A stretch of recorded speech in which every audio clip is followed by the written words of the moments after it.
Everyone, welcome guys again to our YouTube channel science classes, जहां हम अब class 10th की साइंस कर रहे हैं। अगर आप क्लास 10th के स्टूडेंट हैं तो हमारे वीडियो लेक्चर्स आपके लिए काफ़ी यूज़फुल और हेल्पफुल हैं। हम चैप्टर 3 पे आ गए हैं। चैप्टर 1 और 2 हमने कंप्लीट कर लिया है और चैप्टर 3 के भी 2 पार्ट कंप्लीट हो गए हैं, पार्ट 1 और पार्ट 2, और ये हमारा पार्ट 3 है। अगर आपने पार्ट 1 और 2 और हमारा चैप्टर 1 और 2 नहीं देखा है और उसको कवर करना चाहते हैं तो उसका जो लिंक है वो डिस्क्रिप्शन बॉक्स में मिल जाएगा, वहाँ से जाके उसकी पूरी प्लेलिस्ट को देख सकते हैं। तो आज का हमारा जो टॉपिक है जो काफ़ी इंपॉर्टेंट है, मैंने लास्ट वीडियो लेक्चर में आपको बताया था, वो है रिएक्टिविटी सीरीज़।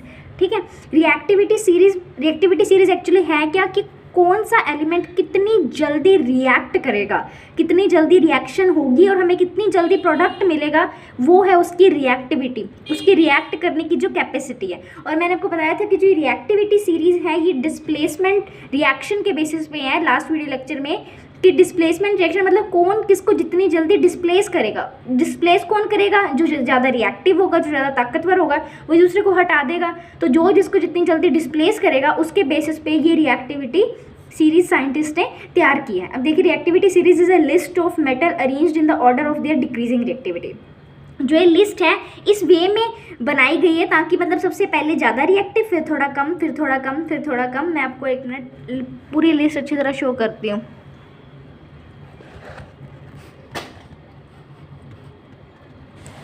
देखिए, जो पोटेशियम है वो मोस्ट रिएक्टिव मेटल है, सबसे ज़्यादा रिएक्टिव मेटल हमारा पोटेशियम है। अगर आपको पूरी लिस्ट लर्न हो ठीक है, अगर नहीं लर्न हो रही है तो आप इतना तो लर्न कर ही रखें कि सबसे ज़्यादा रिएक्टिव कौन है और सबसे कम रिएक्टिव।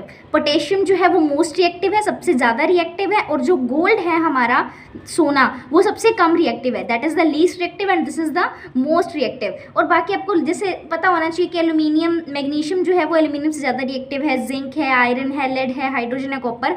अगर आप इसको नहीं लर्न कर सकते हैं, एटलीस्ट आप इतना तो लर्न कीजिए कि मोस्ट रिएक्टिव और लीस्ट रिएक्टिव। ठीक है, तो आपके ये मैंने रिएक्टिविटी सीरीज वाला टॉपिक कंप्लीट करवा दिया। इसके बाद मैं पूरा एनसीईआरटी टेक्स्ट बुक के अकॉर्डिंग चल रही हूँ, उसी के अकॉर्डिंग टॉपिक बाय टॉपिक आपको कवर करवा रही हूँ।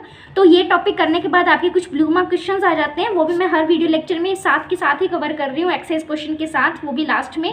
तो अगर आप वो भी देखना चाहते हैं तो वो भी आप देख सकते हैं। तो ये ब्लू मार्क क्वेश्चन जो इसके साथ आए थे वो ये हैं। देखिए, आपका फर्स्ट क्वेश्चन है why sodium kept emerged in the kerosene oil. ये मैंने आपको लास्ट वीडियो लेक्चर में बताया था कि क्वेश्चन काफ़ी इंपॉर्टेंट है। ये हमने जब मेटल की रिएक्शन स्टडी की थी ऑक्सीजन के साथ, वाटर के साथ, एयर के साथ, ठीक है, तब मैंने आपको बताया था कि जो सोडियम है उसको हम ओपन में नहीं रख सकते, क्योंकि अगर हम उसको ओपन में रखते हैं तो वो बहुत जल्दी फायर को कैच कर लेते हैं, जो काफ़ी डेंजरस है हमारे लिए। इसीलिए हम इसको कैरोसिन ऑयल में रखते हैं। कैरोसिन ऑयल मतलब मिट्टी का तेल, उसमें हम रखते हैं जिससे कि ये हमें कोई नुकसान नहीं पहुँचाता है। ठीक है, ये आपका फर्स्ट क्वेश्चन हो गया। Question second, right equation for the reaction of iron with steam. Second है calcium and potassium with water. तुम्हें आयरन की रिएक्शन स्टीम के साथ करवा के दिखानी है और कैल्शियम की वाटर के साथ और पोटेशियम की वाटर के साथ, दोनों की करवा के दिखानी है। Iron react with steam to form oxide, मतलब कहने का मतलब क्या है? देखिए, अब आयरन है स्टीम के साथ रिएक्शन करेगा। स्टीम भी क्या है? एक ऑक्सीजन ही तो है, एयर की एक फॉर्म ही है, वेपराइज्ड फॉर्म है तो ऑक्सीजन ही ना। ठीक है, तो ये देखिए मैंने ले लिया है आयरन और इसकी रिएक्शन है वाटर। सॉरी, मैंने आपको गलत बोल दिया कि जो स्टीम है वो वाटर की फॉर्म है, ऑक्सीजन की फॉर्म नहीं है।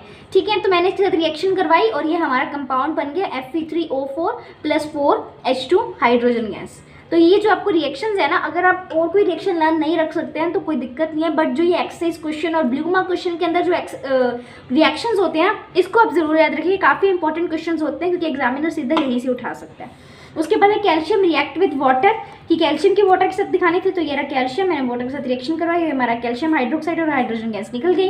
पोटेशियम की वाटर के साथ रिएक्शन करवाई तो हमारा पोटेशियम हाइड्रोक्साइड और हाइड्रोजन गैस निकल गई। क्वेश्चन नंबर 3 पे मूव करते हैं। Which gas is produced when dilute HCl is added to reactive metal, write chemical reaction.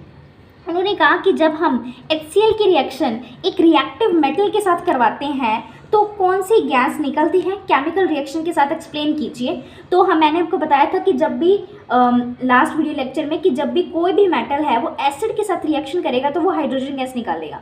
तो वही हमने लिखा कि hydrogen gas is liberate, hydrogen gas निकलेगी जब डाइल्यूट HCl को हम किसी भी रिएक्टिव मेटल के साथ रिएक्शन करवाएंगे। उन्होंने कहा कोई एग्जांपल भी दो, तो हमने एग्जांपल दे दिया Fe का, उसके H2SO4 that is the sulphuric acid के साथ रिएक्शन करवा दी, FeSO4 + H2। सिंपल एग्जाम्पल है, बिल्कुल basic. Now we move to the question 4. When zinc is added to iron second sulphate write chemical reaction. उन्होंने कहा है कि जब हम जिंक को आयरन सल्फेट के साथ रिएक्शन करवाते हैं तो क्या होता है. देखिए, हमने अभी रिएक्टिविटी सीरीज स्टडी की है. रिएक्टिविटी सीरीज में हमने ये पढ़ा है कि जो जिंक है वो आयरन से ज़्यादा रिएक्टिव है. अगर जिंक आयरन से ज़्यादा रिएक्टिव है तो जिंक आयरन को डिस्प्लेस कर देगा. अगर आयरन जिंक से ज़्यादा रिएक्टिव है तो आयरन उसको डिस्प्लेस कर देगा. पर हमें पता है according to reactivity series scientist ने हमें एक्सप्लेन कर दिया है कि zinc is more reactive. Zinc ज़्यादा रिएक्टिव है. तो जैसे मैंने FeSO4 की रिएक्शन जिंक से करवाई, जिंक ने उसको उसकी जगह चला गया, उसने उसको हटा दिया साइड से, भाई मैं तेरे से ज़्यादा रिएक्टिव हूँ, तो ZnSO4 प्लस Fe हमें एज अ कंपाउंड मिल जाता है. ठीक है, तो ये थी आपकी केमिकल रिएक्शंस. अच्छा, इसमें एक एक्सरसाइज क्वेश्चन में आपकी एक और क्वेश्चन था जो था टेबल बेस्ड क्वेश्चन. वो मैंने आपको यहाँ नहीं करवाया है क्योंकि मैं वो चाहती हूँ कि मैंने आपको सारा एक्सप्लेन किया. वो क्वेश्चन आप खुद ट्राई कीजिए, आप करिए ट्राई. अगर आपसे नहीं होगा तो आप मुझे कमेंट बॉक्स में कमेंट कर दीजिए, मैं नेक्स्ट वीडियो लेक्चर में उसको करवा दूंगी सॉल्व. बट प्लीज़ आप एक बार खुद ट्राई कीजिए. सारा मटीरियल अगर आपको बना बनाया मिल जाएगा तो फिर आप कुछ भी नहीं करेंगे. प्लीज़ उसको ट्राई कीजिए, मेरी यही मानना है. नेक्स्ट टॉपिक है how do metals and non metals react. कोई भी मेटल है और कोई भी नॉन मेटल है कैसे रिएक्ट करता है. आपने ना क्लास 9th में एक कंसेप्ट पढ़ा होगा इलेक्ट्रॉनिक कॉन्फ़िगरेशन का. नहीं पढ़ा है तो पहले ये जो टॉपिक है इसको मैं आपको पूरा अलग से एक कॉपी पे समझाती हूँ. उसके बाद फिर हम इसकी थ्योरी को स्टडी करेंगे कि क्या है इस थ्योरी में. पहले आपको इलेक्ट्रॉनिक कॉन्फ़िगरेशन है क्या, सोडियम क्लोरीन, इनकी वैलेंसीज वगैरह, इसके बारे में बताती हूँ. देखिए, ये टॉपिक है इलेक्ट्रॉनिक कॉन्फ़िगरेशन का. इसी के बेसिस पे हम डिसाइड करते हैं कि कौन सा मेटल किस नॉन मेटल के साथ रिएक्ट करेगा और कैसे उनकी रिएक्शन होगी. ये टॉपिक जो है काफ़ी इंपॉर्टेंट है, दोबारा रिपीट नहीं हो पाएगा, तो इसलिए एक बार आप अच्छी तरह से समझ लीजिए. उसके बाद आपको नहीं आता तो वीडियो को दोबारा बैक करके और अच्छी तरह से दोबारा देखिए. कभी एक बार हमें एक चीज़ एक बार समझने में सुनने में नहीं समझ आती है तो दोबारा सुनेंगे तो अच्छी तरह से क्लियर हो जाएगा. इलेक्ट्रॉनिक कॉन्फ़िगरेशन, ठीक है. अब देखिए, इलेक्ट्रॉनिक कॉन्फ़िगरेशन एक्चुअली में होता क्या है कि कौन सा कोई भी एलिमेंट है, मान लो मैं कह रही हूँ ये सोडियम है, क्लोरीन है, मैग्नीशियम है, जिंक है, सभी का अपना अपना इलेक्ट्रॉनिक कॉन्फ़िगरेशन है. इलेक्ट्रॉनिक कॉन्फ़िगरेशन कहने का मतलब क्या है, हमारे शेल्स होते हैं KLMN जिनके अंदर कुछ स्पेसिफिक अमाउंट के ही मतलब इलेक्ट्रॉन्स ऑर्बिटल्स आ सकते हैं. जैसे मैं आपको अभी बताती हूँ, जैसे जो हमारा इसमें होता है ना K में आते हैं 2, 8, 8, 18. देखिए, जो हमारा Na होता है सोडियम का क्या होता है, सोडियम का मतलब एटॉमिक नंबर 11 होता है. तो 11 के अकॉर्डिंग अगर हम उसमें कॉन्फ़िगरेशन सेट करेंगे तो पहले 2 आ गए, 8 आ गया, 10 हो गए. अब एक हमारा बच गया एक्स्ट्रा. अच्छा, एक होता है ऑक्टेट रूल. ऑक्टेट का मतलब क्या होता है 8. और ऑक्टेट रूल का मतलब एक्चुअली 8 से रिलेटेड नहीं है, इससे रिलेटेड है कि जो लास्ट में एलिमेंट के पास बचे ना, जैसे ये 1 बच रहा है इसके पास, मैं कह रही हूँ क्लोरीन है, क्लोरीन का होता है 2, 8, 7, इसके पास जो ये 7 बच रहा है, ये लास्ट में स्टेबल वाला हो. स्टेबल वाला मतलब या तो 2 हो या 8 हो या 18 हो या 32 हो. ये हमारे होते हैं शेल्स के जितना हाईएस्ट उसमें वैलेंसी आ सकती है. अब इसमें देखो ये 1 है जिसके कारण ये अनस्टेबल है. अगर इसमें से ये एक 1 निकल जाए और इसकी कॉन्फ़िगरेशन 2 और 8 हो जाए तो ये स्टेबल हो जाएगा. Na becomes stable when it lose 1 electron and convert to the Na positive ion. और जो क्लोरीन है उसके पास, अब देखिए क्लोरीन के पास 7 एक्स्ट्रा है और वो 7 थोड़ी निकाल लेगा. 7 निकाल लेगा तो उसकी एनर्जी में काफ़ी इफेक्ट पड़ेगा. अगर उसके पास कोई एक आ जाए, इसके पास अगर कोई एक आ जाए, ये बन जाए chlorine converts to chlorine negative. लिया है तो नेगेटिव, दिया है तो पॉजिटिव. ठीक है, नेगेटिव आ जाए तो ये आपस में एक कंपाउंड बन सकता है कि जो सोडियम ने एक छोड़ा वही क्लोरीन ने एक ले लिया, तो ये आपस में मिलकर एक कंपाउंड बना देंगे NaCl. कुछ समझ आया? दोबारा रिपीट करती हूँ. मेरे कहने का मतलब ये है, जैसे मैंने ले लिया सोडियम का एटॉमिक नंबर होता है 11. हमारे ऑक्टेट रूल के अकॉर्डिंग लास्ट में स्टेबल एलिमेंट्स की नंबर बचनी चाहिए, जैसे 2 हो, 8 हो, 18 हो, 32 हो. Na में क्या है 2, 8 और 1. और ऐसे मैंने क्लोरीन का एग्जाम्पल ले लिया, क्लोरीन में है 2, 8, 7. अब इसके पास 1 है, 1 तो इजीली निकल जाएगा और क्लोरीन के 7 थोड़ी निकलेंगे. तो मेरे कहने का मतलब ये, अगर सोडियम अपना एक इलेक्ट्रॉन लूज कर देगा तो वो स्टेबल में कन्वर्ट हो जाएगा और क्लोरीन अगर एक ले लेगा तो वो भी स्टेबल कन्वर्ट हो जाएगा. ये आपस में मिलकर एक कंपाउंड बना सकते हैं. ये तो है मेटल और नॉन मेटल का रिएक्शन हुआ, एक कंपाउंड बन गया. कंपाउंड ये कि जो इसने एक छोड़ा वही एक इसने ले लिया है, ये भी स्टेबल ये भी स्टेबल, दोनों क्या है, दोनों का काम चल गया, ये भी खुश ये भी खुश। तो ये हमारा होता है सारा how do metals and non metals react. इसके काफ़ी एग्जांपल्स हैं, ये तो NaCl का था, MgCl2 का भी एक एग्जांपल है, वो भी मैं आपको एक्सप्लेन कर देती हूँ। देखिए जो मैग्नीशियम होता है, मैग्नीशियम उसका क्या होता है M282, मैग्नीशियम क्या होता है 282। अब देखिए इसके पास भी बहुत कम है, अगर यहाँ पे होता कि 6 भी होता तो हम कह देते कि ये 2 ले ले, तो सॉरी 6 होता तो 2 ले ले, बट यहाँ पे 2 है तो इस 2 का भी हम कोई फ़ायदा नहीं है, तो ये 2 निकाल लेगा।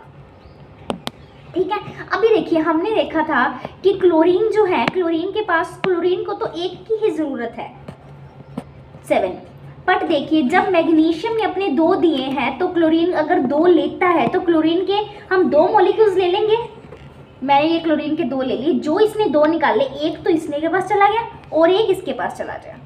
मेरे कहने का मतलब ये था, तो फिर जो कंपाउंड बनेगा Mg ने अपने 2 छोड़े स्टेबल, Mg हो गया +2 और क्लोरीन ने ले लिए, तो कंपाउंड क्या बना MgCl2, कि Mg तो 1 ही है पर क्लोरीन के कितने मॉलिक्यूल्स हैं 2। तो ये हमारा होता है पूरा कंसेप्ट इलेक्ट्रॉनिक कॉन्फ़िगरेशन का। How do metals and non metals react में यही है कि कैसे एक कंपाउंड दूसरे कंपाउंड के लिए सुटेबल बनता है, जो उसने छोड़ा, जो उसको नहीं चाहिए, वो दूसरा वाला गेन करके खुद को स्टेबल बना सकता है। यही हमारा ऑक्टेट रूल होता है, यही मैंने थ्योरी में लिख रखा है, मैं आपको शो करती हूँ। मोस्ट इंपॉर्टेंट टॉपिक है, नहीं समझ आ रहा है तो प्लीज़ इसको बैक करके दोबारा देखिए, अच्छी तरह समझ आ जाएगा। ये देखिए this concept is based on electronic configuration, की ये टॉपिक है जो पूरा इलेक्ट्रॉनिक कॉन्फ़िगरेशन के बेसिस पे है। अब देखिए फॉर एग्जांपल उनने का जो एक सोडियम एटम है उसके पास एक इलेक्ट्रॉन एक्स्ट्रा है उसकी आउटर मोस्ट शेल में। The nucleus of this atom है, टोटल उसके पास कितने होते हैं 11। अगर वो अपना एक इलेक्ट्रॉन लूज कर दे तो वो 10 बन जाएगा, 10 हो जाएगा, 2 और 8, और उसके पास एक पॉजिटिव चार्ज भी आ जाएगा जिससे वो Na+ में कन्वर्ट हो जाएगा। यही अगर बात करें क्लोरीन की, तो क्लोरीन के पास आउटर मोस्ट में 7 इलेक्ट्रॉन है, उसको एक और इलेक्ट्रॉन की ज़रूरत है अपना ऑक्टेट कंप्लीट करने के लिए। ऑक्टेट मतलब स्टेबल, आप बस ऑक्टेट से याद करिए कि स्टेबल रहने के लिए। स्टेबल होके सोडियम और क्लोरीन जब आपस में रिएक्ट कर लेंगे तो जो इलेक्ट्रॉन लूज करेगा Na, वही इलेक्ट्रॉन गेन कर लेगा क्लोरीन। इसने एक इलेक्ट्रॉन लूज किया, Na+ में कन्वर्ट हुआ, इसने एक इलेक्ट्रॉन गेन किया, Cl- में कन्वर्ट हुआ। इसका ये देखिए, इसका एक इलेक्ट्रॉन लोन पेयर इसके पास चला गया। 2 तरीके से हम इलेक्ट्रॉन्स को शो कर सकते हैं, एक डॉट और एक क्रॉस। तो हमने एक को क्रॉस से शो कर दिया, एक को डॉट से शो कर दिया कि इसका एक इसके पास चला गया, ये पॉजिटिव हो गया और ये नेगेटिव, ये रहा इसके पास जो इसका पड़ा है। तो ये रहा सोडियम। अब देखिए सोडियम और जो क्लोरीन है दोनों के पास अपोजिट चार्ज है। अगर चार्जेस सेम होते हैं तो क्या होता है अट्रैक्शन। पॉजिटिव क्या करेगा रिपेल, पॉजिटिव नेगेटिव क्या करेगा अट्रैक्ट। ठीक है, तो इसीलिए तो है जो सोडियम है इसके पास पॉजिटिव चार्ज है, क्लोरीन के पास नेगेटिव चार्ज है, दोनों अपोजिटिवली चार्ज है, इसीलिए एक दूसरे के बिल्कुल पास रहेंगे, बिल्कुल एक दूसरे के ऐसे साथ रहेंगे। ठीक है, मतलब क्यों, क्योंकि ये पॉजिटिव है और ये हमारा नेगेटिव था, तो बिल्कुल एक दूसरे के साथ रहेंगे, एक दूसरे को अट्रैक्ट करके रखेंगे। अगर ये पॉजिटिव होता तो एक दूसरे से दूर भागते, बट ये क्या है पॉजिटिव नेगेटिव है तो एक दूसरे के साथ रहेंगे और मिलकर एक कंपाउंड बनाएंगे NaCl। ठीक है, sodium and chlorine are positively charge, attract each other by the force of attraction लगेगा उनके बीच में। Let us take an another example that is of the Mg। ये देखिए Mg के पास 2 थे, Mg ने 2 निकाल दिए। क्लोरीन को तो एक की जरूरत थी, पर वही मैंने क्या किया क्लोरीन के 2 मॉलिक्यूल्स ले लिए ताकि इसका एक इसके पास चला जाए, एक इसके पास चला गया और लास्ट में हमारे पास बन जाए MgCl2। तो वही हुआ इसमें भी, एक पॉजिटिव एक नेगेटिव। तो इस तरह के कंपाउंड्स को जिसमें एक पॉजिटिव बंदा होता है एक नेगेटिव बंदा होता है और फोर्स ऑफ अट्रैक्शन के थ्रू दोनों एक दूसरे के पास रहते हैं क्योंकि चार्जेस क्या है अपोजिट।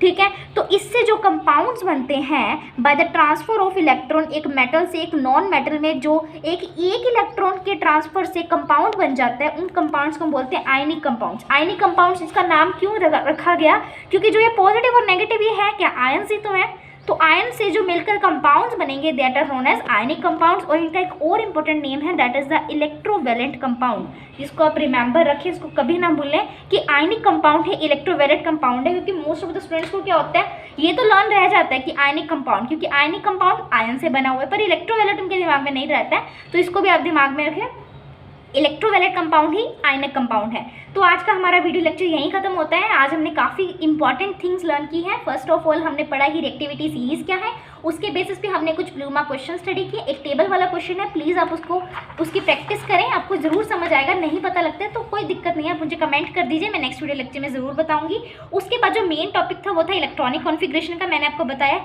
इसके ऊपर एक दो एग्जाम्पल्स आपकी टेक्स्ट बुक में और मिल जाएंगे, आप उसको जाके प्रैक्टिस करें, उसको बनाने की कोशिश करें कि कैसे कैसे कौन सा कंपाउंड बन सकता है। और आयनिक कंपाउंड जो पॉजिटिव और नेगेटिव के मिलने से बने वो ionic, that is also known as the electrovalent compound. So इसी के साथ आज का वीडियो लेक्चर यहीं खत्म होता है। अगर आपको हमारा वीडियो लेक्चर अच्छा लगा हो, हमारे चैनल अच्छा लग रहा हो, तो प्लीज़ चैनल को लाइक करें, चैनल को सब्सक्राइब करें, वीडियो को लाइक